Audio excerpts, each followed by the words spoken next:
नाजरीन आदाब, अक्से परवाज के ताज़ा तरीन खबरों, मरासिलों, तज़्ज़ियों और तबसरों में आपका इस्तकबाल। मैं हूं आपके साथ हैया वानी।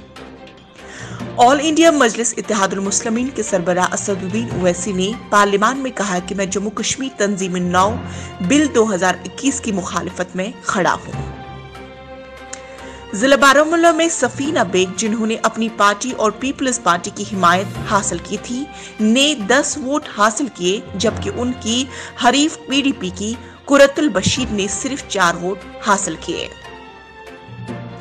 कौमी तहकीकाती एजेंसी ने हिजबुल मुजाहिदीन के महरूस कमांडर नवीद मुश्ताक शाह उर्फ नवीद बाबू के खिलाफ जिला रामबंद के बनिहाल में श्रीनगर जम्मू कौमी शहर पर सीआरपीएफ के एक काफिले पर बम धमाके से हमला करने की साजिश के मामले में जिमनी चार्जशीट दाखिल किया है।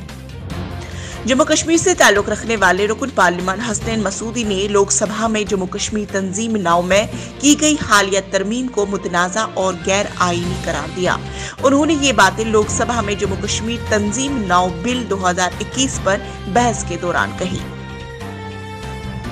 उमर अब्दुल्ला ने मरकजी हुकूमत पर नुक्ताचीनी करने के लिए ट्विटर का सहारा लिया और लिखा कि मुझे ये समझने में कभी हैरानी नहीं होती है कि किस तरह जम्मू कश्मीर के सिविल इंतजामिया और पुलिस बीजेपी के कारकुनान के सामने झुक रही है।